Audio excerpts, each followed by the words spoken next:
Happy Thursday, Mount Juliet. I'm Sammy Kincaid with Deputy Chief Tyler Chandler and also Rich Frankage. So excited we're all back together for a community connection. I mean, we've all been together, but back for another community connection. A lot of people have been on vacation and out of town. And so been off for a couple weeks, but glad to be back, you guys. How are you doing? Yeah. See you guys. Of course, we've seen each other in the office quite a bit, but not here on the live updates in a while, and we're just glad to be back. Yeah, absolutely. What about you, Rich? How have you been? Doing good. Glad to be back. Missed everybody. Missed all of our fans, and yeah, glad to be back at it. Yeah, Rich, you've been the one missing. Yeah, I'm about to say a bunch of people are probably going to be really excited to see you today. You're the one that's been not on here for a few weeks. Right. Folks, people, leave some comments. Welcome back, Rich. He needs it. Yeah, I appreciate it. I had a couple of emails too while I was out. Some folks sent me some emails, and yeah, so it was pretty cool. It was nice to know people pay attention to me once in a while. Oh, yeah. They always pay attention to you, Rich. But since people are going to want to see you, why don't you start things off? What do you got for us? Sure. I got our stats for us for this week. There we are. So going through this week for the week of March 21st through the 27th, getting right into those numbers. Got a 1,006 police calls for service, 91 fire calls, 13, sorry, words are hard today, 13 crime reports, 86 arrest charges, 606 traffic stops, 181 citations, 30 non-injury crashes, and 0 injury crashes this week. That was fantastic to see it. Big goose egg on the injury crashes, but those non-injury crashes are still up pretty high. Of course, we want to get those down as low as we can as well. Yeah, I always like it when I see a week with 0 injury crashes. And I saw that report earlier today, and I was just excited to see it. And let's hope we can continue that trend of low numbers there, and maybe we can continue to work on getting those non-injury crashes down as well.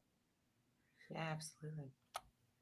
And then on our crime reports this week, I had 4 theft reports, 3 each of fraud and harassment, a couple of property damage, and a trespassing report. And on the arrest charges, 18 driving on suspended or revoked driver's license, 11 each of simple possession of drugs and no driver's license, 9 warrants arrests, 5 DUI, 4 possession of drug paraphernalia, several implied consent law, shopliftings, a couple of move over laws. The DUIs and the move over laws are the 2 that I really am not thrilled to see on there every week. They're getting pretty consistent. Those are not some good numbers to see on there. Yeah, they've been pretty steady with DUIs lately, and there's other opportunities to get home safe rather than just get in the car and drive intoxicated. And then on the neighborhood and school zone traffic enforcement, hit Normandy Heights, Park Glen, Saddlewood, Jackson Hills, and Kelsey Glen this week. Total of 72 stops, 28 citations, and 0 arrests. They had some good proactive work in the neighborhoods this week. Yeah, it's good stuff. And on the Guardian Shield, the 3 big stats that everybody really likes: stolen cars at 174 recoveries, stolen plates at 70 recoveries, and wanted persons at 117 recoveries since the program has been in place. So doing some good work with Guardian Shield. Yeah, real good work, Rich. And I think you have a little bit of a weather update about next week, maybe? Sure do. We could have some severe weather. Yeah, going into looking at some weather already for next week. There's some potential for Tuesday, April 2nd. They're calling for some about a 15% chance of some strong to severe thunderstorms maybe developing through Tuesday. Still kind of early to really nail it down more than that, but we are watching it. The Weather Service is watching it. So it's still 6 days to a week out, but keep just keep tuned to all your local different services, your weather radio, your online services for the Weather Service, to us, because as we get updates, you'll get updates. But just be weather aware and be ready. Get your safe space ready just in case you need it. And as we find anything out, if it gets more severe, we will definitely let you know and give you a heads up.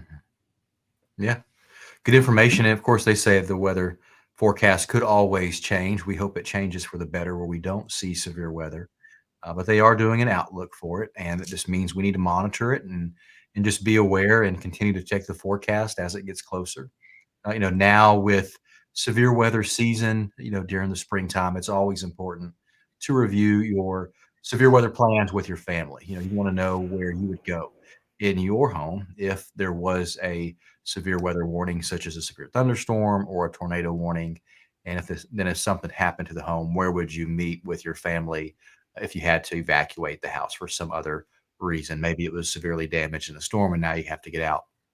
Where would you meet your family members? But always good resources online with the National Weather Service. Just Google them and preparedness tips, and there's a plenty of that you can find.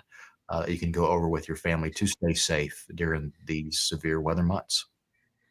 And another really great, another really great resource folks can go to for some good preparedness tips for severe weather, fires, floods, earthquakes, the whole nine. Go to ready.gov. It's a website provided by the federal government. Really great website. They've got stuff geared towards children on there as well that help you make your kids understand stuff a little easier. It's easier for them to understand. And one tip out there for everybody in our area inside the city limits. Here lately, we've been getting some random folks calling in asking about registering their storm shelters with us. Folks realize severe season's starting to come around again. Folks, if you don't mind, just shoot me an email. Feel free to shoot me an email with your information about your storm shelter, and we will get you registered with us and get your information into our computer dispatch system. That way, hopefully nothing ever happens and we don't need it. But if it ever does, we'll have that information on file so we know where to look for you and how many folks are in that house that we need to be aware of. So just shoot me an email. There's my email that Deputy Chief put on the board for you, and we'll get you all registered up with your storm shelters. Yeah, good stuff, Rich. And, one thing, too, I always like to mention is we have those outdoor weather warning sirens, and that's truly what they're meant to do, is warn people who are outdoors. So never think that a weather warning siren is supposed to alert you inside your home. They're just not engineered to be heard inside of structures, homes, businesses, whatever it may be. And a way to help you would be to get a NOAA weather radio that you can plug up in your home that will alarm during severe weather if any warnings are issued for our community. So, you always want to stay tuned to a reliable weather warning source during severe weather events so you do get that warning. So if it does happen, you immediately know, and then you can immediately take proper measures to keep you and your family safe. Absolutely. Do you have some weather for it's going to be Easter weekend? Tomorrow's Good Friday. Got Easter on Sunday. Mm-hmm. What's the weather looking like for this weekend? Yeah, so the upcoming forecast, not looking too bad. We got one more cool night tonight. They're saying lows probably in the upper 30s tonight. But then we are getting, Mother Nature's having some fun times here lately, going from cold to warm to cold to warm. So tonight's no different. We're going to be down to upper 30s, and then getting into this weekend, it's going to be pretty. We're going to be up in the 70s, close to 80 by Sunday. Seasonable temperatures overnight going through the rest of the weekend in the 50s. So the rest of this weekend, once we get through tonight, it's going to be really pretty. They're not calling for any precipitation at this point until we get out to Monday and Tuesday.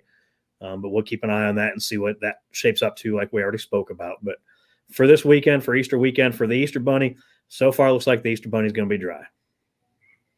Yeah, it looks like a beautiful weekend. Highs in the 70s, and then 77 and 79 approaching 80 degrees. And wow, it's like no rain till that Monday, Tuesday. So, folks, it's going to be a beautiful, beautiful weekend for those who are off tomorrow and through the weekend. Hopefully you can enjoy it. And if you have to work, like many of our police officers and staff, hopefully they'll be able to get out a little bit and work at least in good weather. Always makes it better when you have to work on a holiday. At least the weather is nice. Yeah. Do you have any plans right now for doing anything this weekend?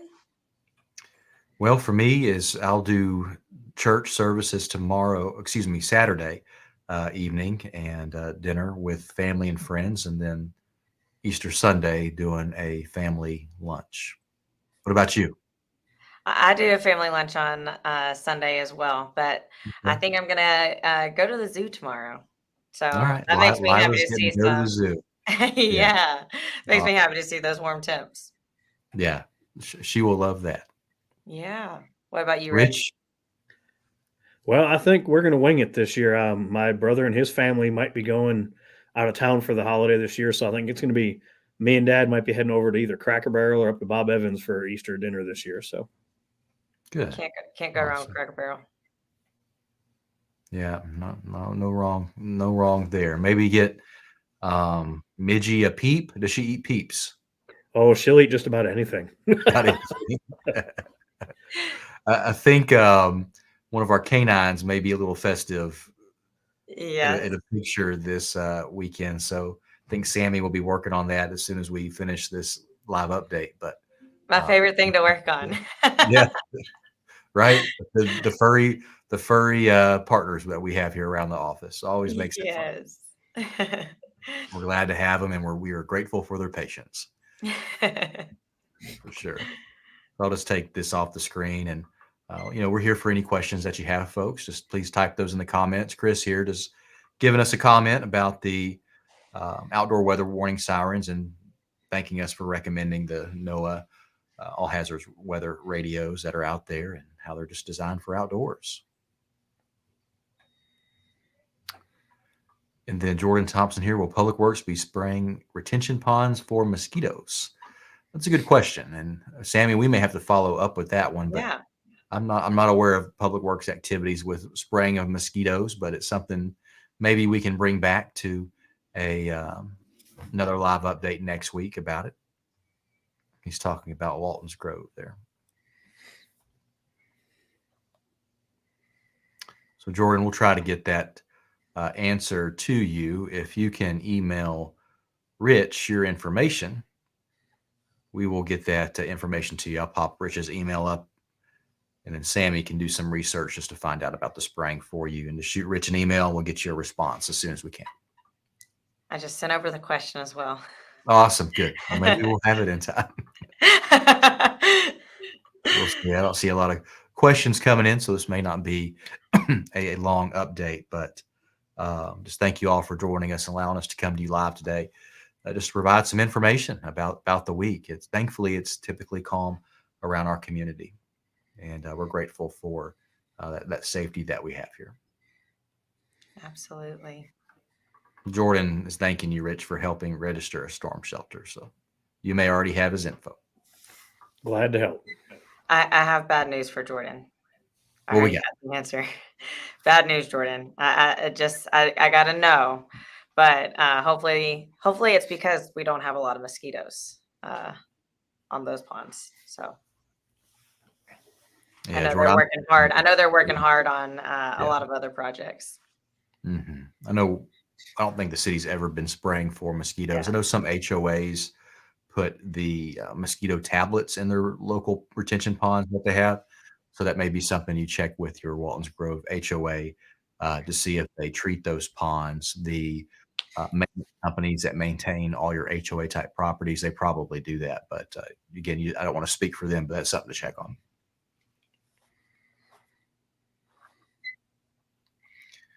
Well, good deal. Sammy, you want to close us out? Yeah, I hope that everyone has a safe Easter weekend and that you get to spend it with loved ones. And if you do have to work, at least you're getting to work in nice weather. That's the good thing about this weekend, right? So we really missed you guys, and it was great getting to spend the afternoon with you. Yeah, absolutely. Take care, folks.